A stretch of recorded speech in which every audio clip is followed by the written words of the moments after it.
Abre a sua Bíblia em Êxodo 25, 22. Êxodo, capítulo 25, 22. Do versículo 17 ao versículo 22, na sua Bíblia, está escrito propiciatório. E aí fala desta tampa da caixa de ouro.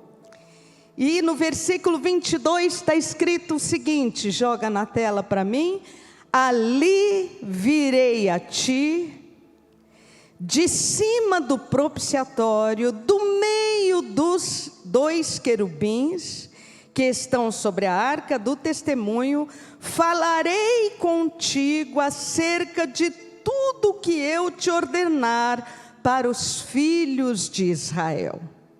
Ali virei a ti, de cima do propiciatório, do meio dos querubins, e falarei contigo. Deus estava dizendo a Moisés como ele falaria com Moisés, e Moisés transmitiria a palavra ao povo. O que tinha dentro desse caixote?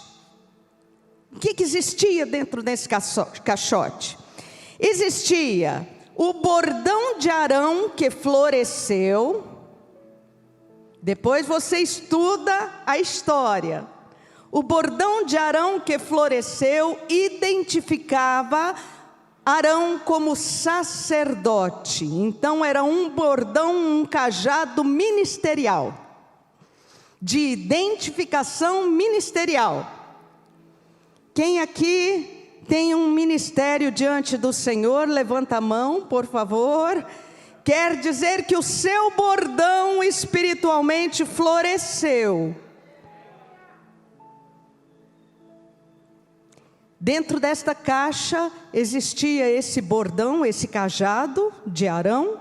Dentro desta caixa existia um pote com o maná que desceu do céu. Êxodo 25, 22. Dentro desta caixa existia um pote com o maná. O maná alimentou Israel no deserto, não é? Todo dia de manhã. Então esta é a recordação de que o seu alimento espiritual vem do céu. Seu alimento espiritual vem do céu, vem de Deus, do Pai das luzes. E dentro desta caixa existiam as tábuas dos 10 mandamentos, que Moisés recebeu de Deus. Aí ele, irado com o povo de Israel, quebrou as pedras, pá!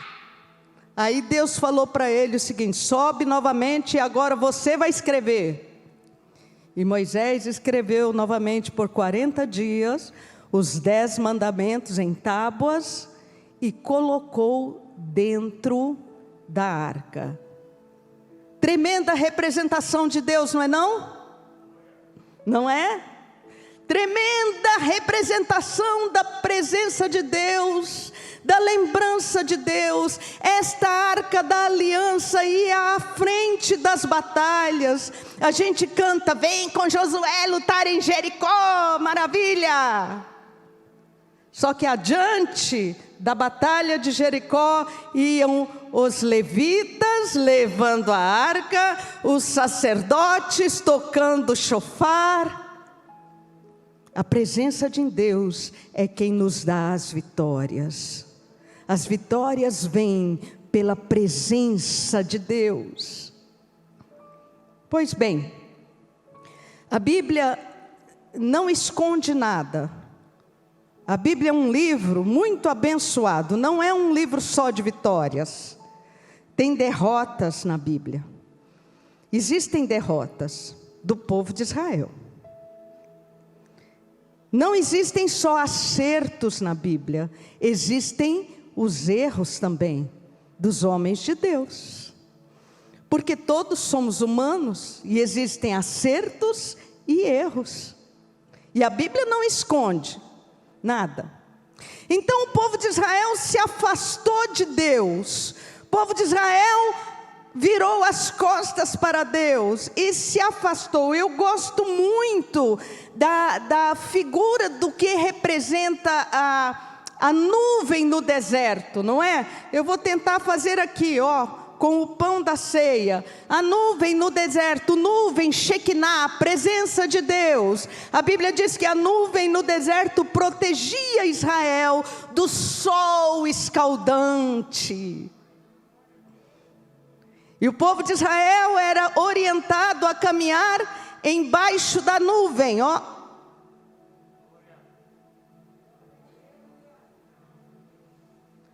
Porém, quando tinha um engraçadinho, ou uma pessoa prepotente, que saía fora da nuvem,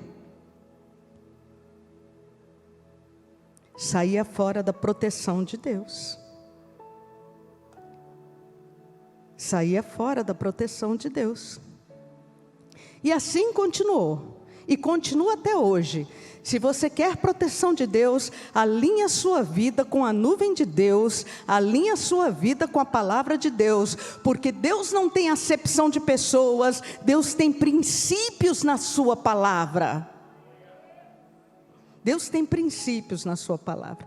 Bispa, mas você falou que essa era a história de Abinadab e Obed-edom, e eu não tenho muito tempo, então tenho que encurtar. Pois bem, por causa de cabeça dura de Israel, de prepotência, de abandonar o caminho do Senhor, de se unir a ídolos,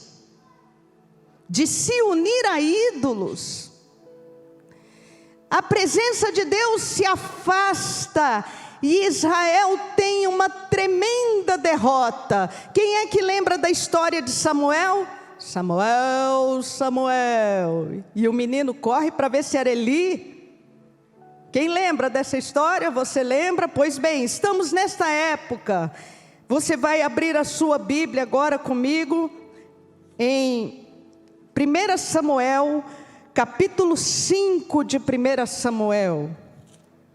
1 Samuel, capítulo 5.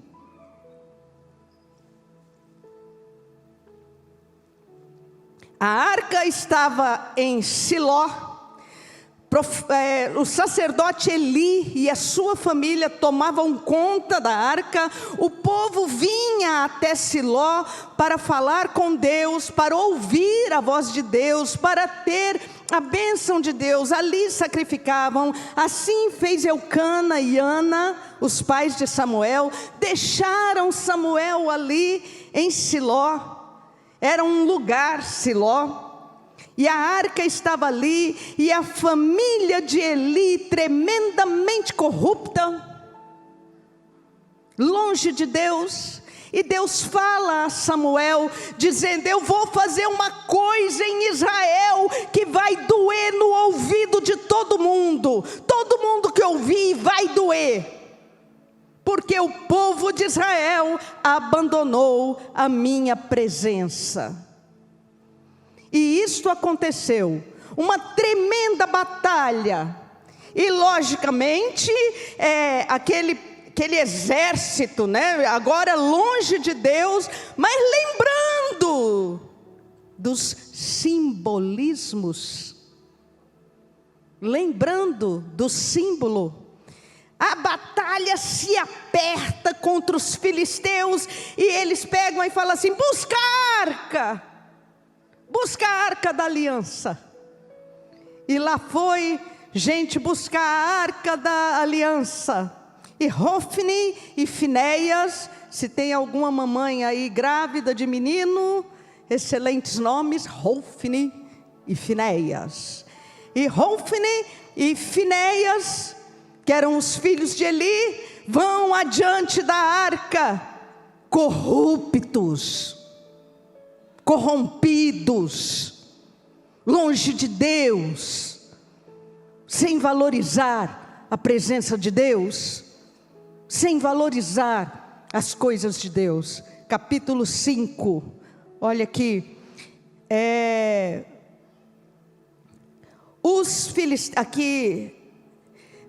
Antes, capítulo 4, versículo 5, sucedeu que, vindo a arca da aliança do Senhor ao arraial, rompeu todo Israel em grandes brados e ressoou. Ouvindo os filisteus a voz de júbilo, disseram: que voz de grande júbilo é esta no arraial dos hebreus? Então souberam que a arca do Senhor era vinda ao arraial.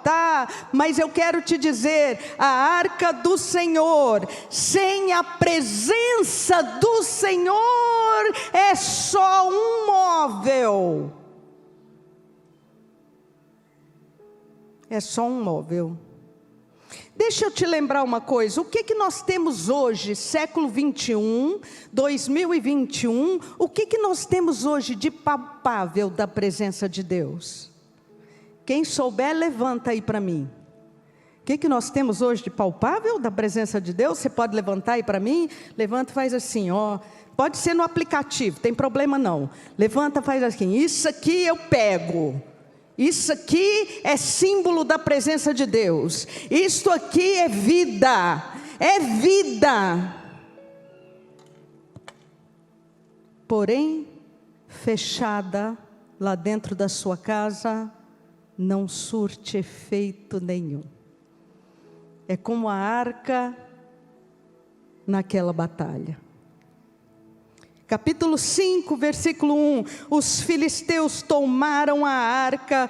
Essa batalha foi tão terrível, morreu Rófine, morreu Finéias. Eli, o sacerdote, quando ficou sabendo da batalha e sabendo que roubaram a arca, Eli tem uma síncope ali, uma coisa ruim, cai, pá, quebra o pescoço e morre. A nora de Eli estava grávida, ela fica naquele estresse tremendo, daquela terrível angústia lá da derrota.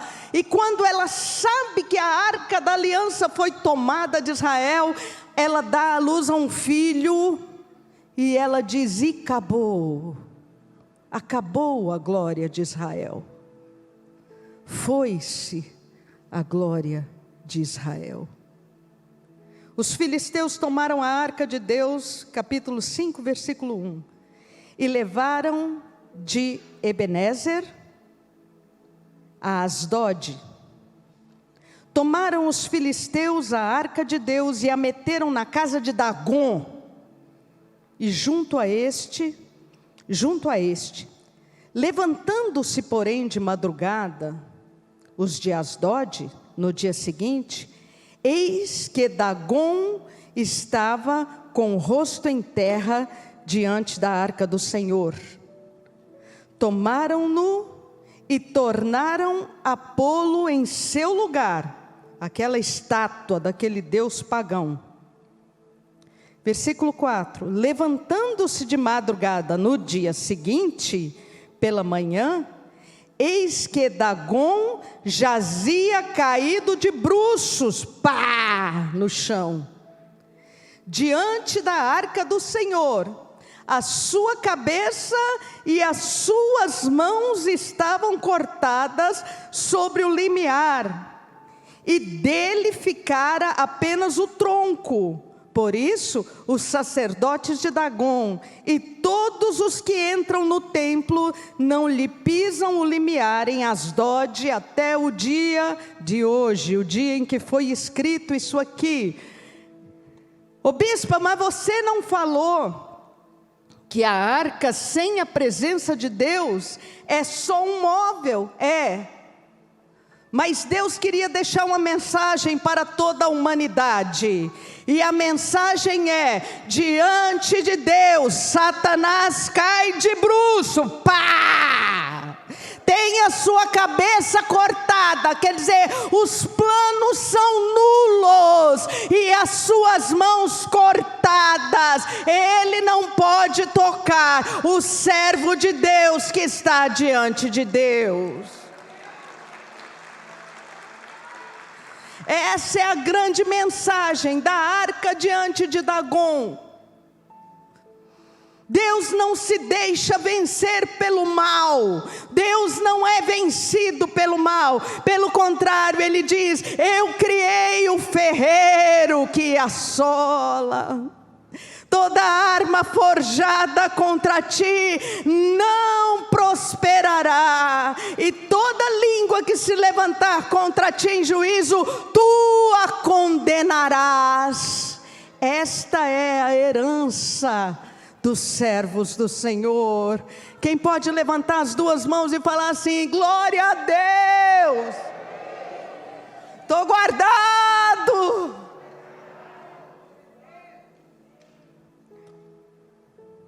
7 meses, a arca da aliança ficou com os filisteus. 7 meses de maldição para os filisteus. 7 meses em que os filisteus falaram o seguinte: Deus me livre, leve essa arca embora.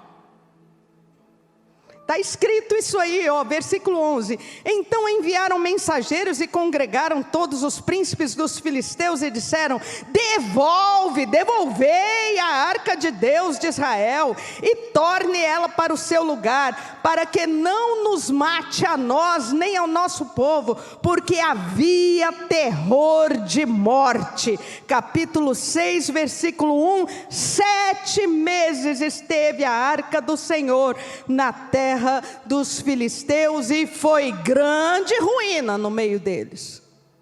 Eles foram assolados com pragas, não à semelhança do Egito, porque eles não se endureceram como os egípcios.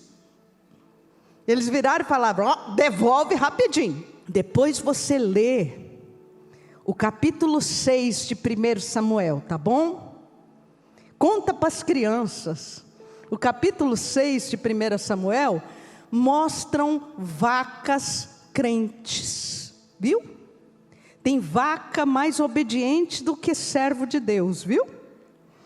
Não estou brincando não, as vacas obedeceram a Deus aqui, É isso aí, pode aplaudir a natureza conhece a Deus. Lê a história para as crianças, conta para as crianças, tá? Capítulo 7 de 1 Samuel, agora eu vou chegar no Abinadab. Oh meu Deus, será que eu vou conseguir falar tudo que eu quero?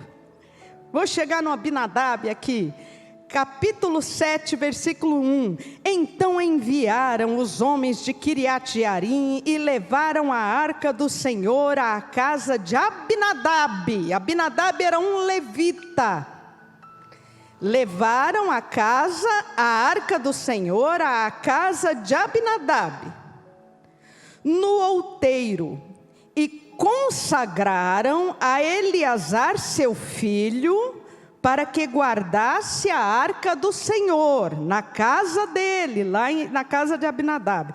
Versículo 2, eu queria ler o versículo 2 com você. Dá para você ler junto comigo? Vamos lá, 1, 2, 3, e sucedeu que desde aquele dia a arca ficou em Quiriate-Jearim, e tantos dias se passaram que chegaram a 20 anos, e toda a casa de Israel dirigia lamentações ao Senhor. A arca ficou 7 meses com os filisteus e foi ruína, maldição para eles. A arca ficou 20 anos na casa de um crente, Abinadab, levita, e olha aqui para mim, nada. Nem bênção, nem maldição. Não tem nada relatado. Está só isso aí. Ficou tantos dias lá que chegou a 20 anos. Não fala de bênção. Não fala de nada disso. Isso aqui, gente, já era iniciando o reinado de Saul. A arca estava lá, na casa de Abinadab. Abinadab conhecia a lei. Ele deve ter posto a arca num cômodo na sua casa. O filho dele foi convocado. E eu quero que você guarde isso. O filho dele foi convocado. Como é que era o nome do filho dele? Era Eleazar. Ele foi convocado. Você vai ser o guardião da arca. Pá. Puseram lá num cômodo. Eu acho que Eleazar pegou uma coberta, porque ele sabia que era perigoso, né? Se alguém tocasse a arca, alguma coisa assim, ele deve ter pego uma coberta, coberto a arca, fechou a porta do cômodo e lá ela ficou. 20 anos, nada. Eu vou encurtar a minha palavra. Eu quero que, por favor, agora você vá para 1 Crônicas, capítulo 13. Passou o reinado de Saul, chegamos no reinado de Davi. Davi, nos primeiros atos do seu reinado, nas primeiras resoluções políticas do seu reinado, chegamos aqui no capítulo 13 de 1 Crônicas. Consultou Davi os capitães de 1000, os capitães de 100 e todos os príncipes, e disse a toda a congregação de Israel: se bem vos parece, se vem isso do Senhor nosso Deus, enviemos depressa mensageiros a todos os nossos irmãos em todas as terras de Israel, aos sacerdotes e aos levitas com eles nas cidades e nos arredores, para que se reúnam conosco. Versículo 3: tornemos a trazer a arca do nosso Deus, porque nos dias de Saul não nos valemos dela. Então toda a congregação concordou que assim se fizesse, porque isto pareceu justo aos olhos de todos. Primeiro ato de Davi: vamos trazer de volta a arca do Senhor. Quando no reinado de Saul ela ficou esquecida, mas grandes vitórias vêm da parte do nosso Deus quando nós nos consagramos a Ele. Quando nós nos consagramos a Ele. Então esta era uma mensagem de Davi a todo Israel, falando: Israel, povo escolhido de Deus, vamos voltar o nosso caminho para Deus. Vamos voltar a nossa atenção para Deus. Vamos nos converter ao Senhor nosso Deus. Vamos buscar a arca, vamos colocá-la no nosso meio novamente. Quem já ouviu essa história? Fala para mim aqui, bate a mão aqui, quem já ouviu essa história? Você sabe que, eu vou encurtar aqui por causa do horário, você sabe que Davi fez uma festa, né? E buscou a arca, e colocou a arca onde? Eu acho que vale a pena ler, porque senão você não vai lembrar. Olha só, o versículo 7. Puseram a arca de Deus num carro novo, e a levaram da casa de Abinadab. Uzai e Aiô guiavam o carro. Deixa eu te perguntar, por que Eliezer não foi? Não era Eliezer que era para tomar conta? Pergunta para o irmão aí do seu lado, por que você acha que Eliezer não foi levar a arca? Questão para ficar no ar, na nossa cabeça. Mas foi Uzá e Aiô. Puseram a arca num carro de boi. Bah! em cima de um carro novo, construir um carro novo, e todo mundo naquela festa. Deixa eu te perguntar outra coisa. Aonde Moisés falou que a arca deveria ser carregada? Faz assim, ó. Sabe por quê? Presença de Deus vem no ombro de ministérios responsáveis. Carro novo? Tem carro novo todo dia por aí. Tem modismo todo dia por aí. Você já pensou se Deus permitisse a arca andar em carro novo? Presença de Deus agora só vem com quem tiver sapato de ouro. Modismo.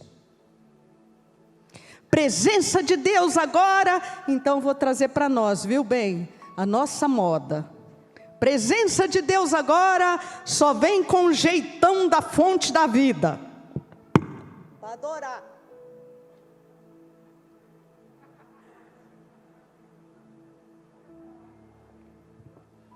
Não. Presença de Deus vem nos ombros de ministérios responsáveis, que agem com responsabilidade. Aí o boi tropeçou, as vacas eram mais crentes que os bois tropeçaram, a arca balançou e Uzá, pá, a mão na arca, recebeu uma descarga de mais de 220 volts, foi fulminado na hora. Por quê? Repete comigo, fala assim, a mensagem é... Fala mais forte, por favor, a mensagem é... Com Deus não se brinca.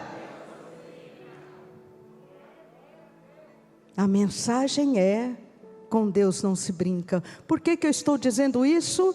Porque nós vivemos numa geração que perdeu o referencial de respeito. Nós vivemos numa geração que não sabe respeitar figuras de autoridade, que não sabem respeitar as coisas de Deus. Nós vivemos uma geração longe de devoção, não tem mais devoção, ir à igreja é um peso. Aguarda aí, me espera, porque eu vou continuar falando. Deus tem falado isso comigo. É a geração que pode estar construindo uma igreja de Abinadabes, que tem a representação de Deus nas suas casas, guardada dentro de uma gaveta, e lá ela fica com uma coberta por cima, e 20 anos em casa e nada. Nem bênção, nem maldição, nada. Não tem maldição porque estamos na era da graça e Jesus é todo misericórdia. Mas também não tem bênção, não tem nada. 20 anos, 30 anos na igreja, 40 anos na igreja. Filhos de crentes que não têm devoção, não têm amor, não tem respeito à palavra de Deus.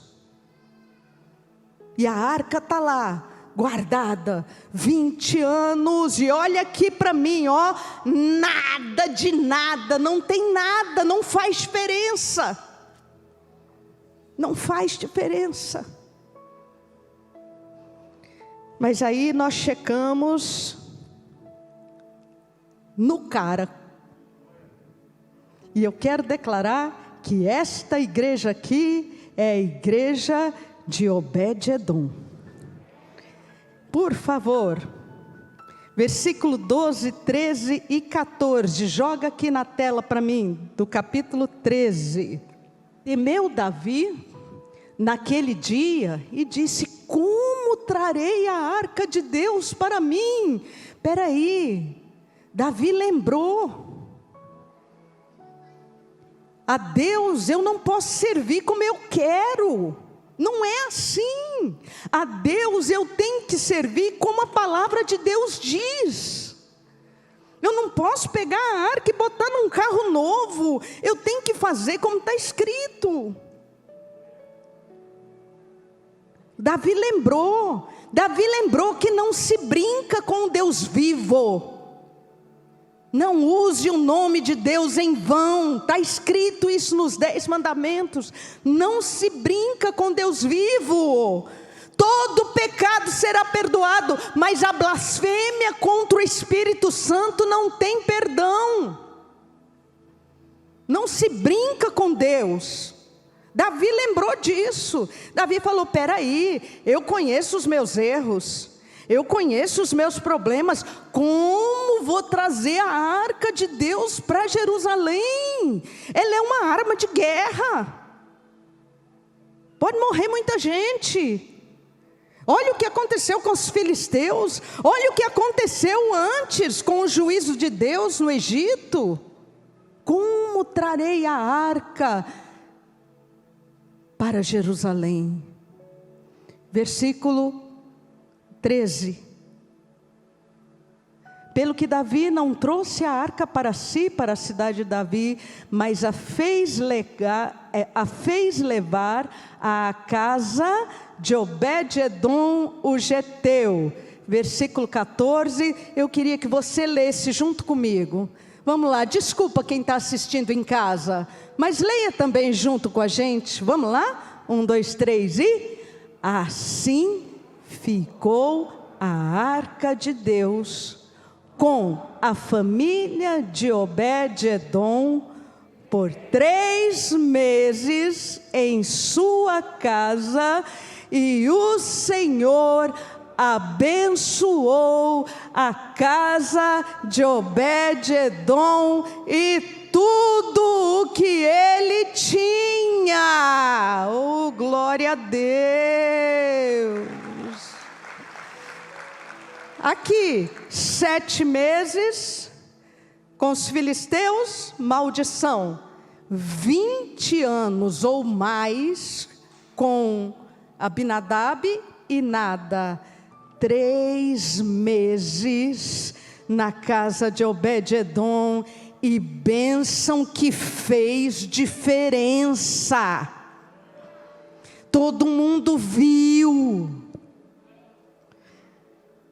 Eu te pergunto de novo, por favor, pergunta para a sua família, e a pessoa que está do seu lado é sua família. Por quê?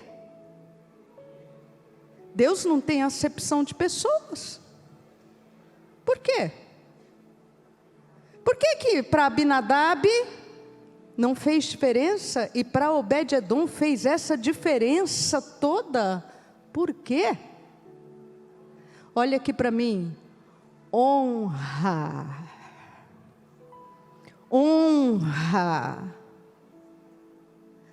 Abinadab tinha familiaridade com a arca, mas não tinha intimidade com o Deus da arca. Abinadab criou os seus filhos com familiaridade com o símbolo. Tem muito filho de crente aí que tem familiaridade com símbolos, mas não conhecem o Deus do símbolo. É isso. Familiaridade é coisa perigosa. Familiaridade pode levar à incredulidade. Mateus 13, 54. Nós vamos ler até o versículo 58, tá bom? Chegando à sua terra, ensinava-os na sinagoga, de tal sorte que se maravilhavam e diziam: de onde lhe vem esta sabedoria e estes poderes milagrosos? Não é este o filho do carpinteiro? Não se chama sua mãe Maria? E seus irmãos Tiago, José, Simão e Judas? Não estão entre nós todas as suas irmãs? De onde, pois, lhe vem tudo isso? escandalizavam-se nele, e Jesus, porém, lhes disse: não há profeta sem honra, senão na sua própria terra e na sua casa. 58. E não fez ali muitos milagres por causa da incredulidade deles. Sabe o que gerou incredulidade? Familiaridade. Eles viram Jesus criança, eles viram Jesus crescendo, eles viram Jesus adolescente. Provavelmente devem ter visto Tiago brigando com Jesus. Ou você acha que na família de Jesus também não tinha isso? Jesus era filho de Deus, e Maria, não é? Foi o ventre que Deus usou para que Jesus viesse ao mundo. Porém, depois José se casou, né, com Maria, literalmente, e tiveram filhos, tiveram uma família. Eles, daquela cidade, tinham familiaridade, mas não honraram, não creram. Familiaridade é perigoso. Escuta o que eu vou te falar. Se você não lembrar da minha palavra, lembra disso. Aonde Deus não é honrado, se Deus não é honrado num lugar, Ele vai procurar outro lugar para abençoar. Deus é bênção. Jesus aqui, não fez nada, não deu uma palavra ruim, nada, Ele só procurou outro lugar para abençoar. Qual é a diferença entre Abinadab e Obed-edom? Repete comigo: honra, honra. Ou Deus ocupa o primeiro lugar na sua vida, ou Ele ainda não ocupa lugar nenhum na sua vida, porque Deus não fica em segundo lugar. Deus não fica em segundo lugar. E Deus quer te abençoar. Deus quer te abençoar. Oh, meu Deus! Eu preguei sobre os discípulos na cidade de Emaús, e falou tanto no meu coração aquilo. Os discípulos na cidade de Emaús, não é? A caminho, Jesus morreu e ressuscitou, e eles não acreditaram que Jesus ressuscitou. Sabe o que Jesus fez? Eles estavam a caminho da cidade de Emaús. Jesus chegou perto deles e foi conversando com eles. Jesus foi provocando eles. Jesus falava assim para eles: o que aconteceu? Por que vocês estão tristes? Jesus provocando. E os chongamonga, desculpa falar, crente meia boca, crente Abinadab, chongamonga, tontão, andando com Jesus, e não viram Jesus, não viram que era Jesus. Mas a misericórdia de Deus é tão grande, que Jesus foi provocando e foi falando, foi provocando e foi falando, e falou de Moisés, e falou de Gênesis, Êxodo, Deuteronômio, Números, Levítico, foi falando, até que anoiteceu e eles falaram: entra na nossa casa. E ele entrou na casa. E aí eles perceberam que era Jesus. Você quer ser abençoado por Jesus? Chama Jesus para entrar na tua casa. Chama Jesus para entrar na tua intimidade. Deus quer ser seu Deus pessoal. Olha, Deus não quer ser o Deus da sua esposa apenas. Deus não quer ser o Deus do seu marido apenas. Deus não quer ser o Deus do seu pai, da sua mãe. Ah, eu creio no Deus da minha mãe, porque fazia milagre. Não, Deus quer ser o seu Deus pessoal. Ele quer visitar a sua vida. Obed-edom teve essa visitação. E essa visitação é para você.